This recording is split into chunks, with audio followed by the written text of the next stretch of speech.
രാജ്യത്ത് കോവിഡ് രോഗികളുടെ എണ്ണം 5000 കടന്നു. കേരളത്തിൽ ആകെ രോഗികളുടെ എണ്ണം 1679 ഉയർന്നു. കേരളത്തിൽ 24 മണിക്കൂറിനിടെ മരിച്ചത് 2 പേരാണ്.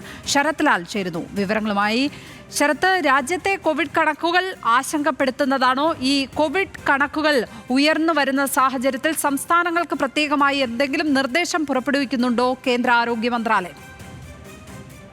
ലക്ഷ്മി, ഇപ്പോൾ ദേശീയ തലത്തിലുള്ള കണക്കനുസരിച്ചിട്ട് 5364 പേർക്കാണ് കോവിഡ് ബാധിതർ ഇന്ത്യയിൽ. അതേപോലെ തന്നെ 24 മണിക്കൂർ 498 പേർക്ക് കൂടി ഇപ്പോൾ കോവിഡ് ബാധിച്ചു എന്നാണ് നാഷണൽ ആരോഗ്യ മന്ത്രാലയം പുറത്തുവിട്ട കണക്ക് പറയുന്നത്.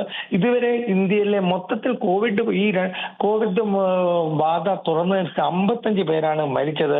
അതിൽ കേരളത്തിൽ നിന്ന് 2 പേർ ഉൾപ്പെടുന്നു. ഇന്നലെ 2 പേർ കൂടി കേരളത്തിൽ മരിച്ചു. അതിൽ കേരളത്തിലെ മരണസംഖ്യ ഔദ്യോഗിക കണക്കനുസരിച്ച് 3 ഉയർന്നിരിക്കുകയാണ്. ഈ കോവിഡ് മരണമായിട്ട് ഔദ്യോഗികമായി കേരള സർക്കാർ വ്യക്തമാക്കിയിരിക്കുന്നത്.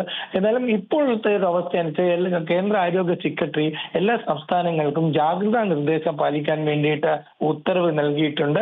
അതേപോലെ തന്നെ വിമാനത്താവളങ്ങൾ, അതേപോലെ ആളുകൾ കൂടുന്ന ഇടങ്ങൾ എന്നിവയുടെയൊക്കെ ഒരു ജാഗ്രത സുരക്ഷമാക്കാനും, അതേപോലെ 3 പ്രധാനപ്പെട്ട ജില്ലകളിൽ, കൂടുതലുള്ള ജില്ലകളിൽ ആലപ്പുഴ, തിരുവനന്തപുരം, കോഴിക്കോട് ജില്ലകളിൽ ജാഗ്രതാ സമിതികൾ രൂപീകരിക്കാനും കളക്ടറുടെ നേതൃത്വത്തിൽ നിർദ്ദേശം നൽകിയിട്ടുണ്ട്. ശരത് ലാൽ, ഡൽഹിയിൽ നിന്ന്.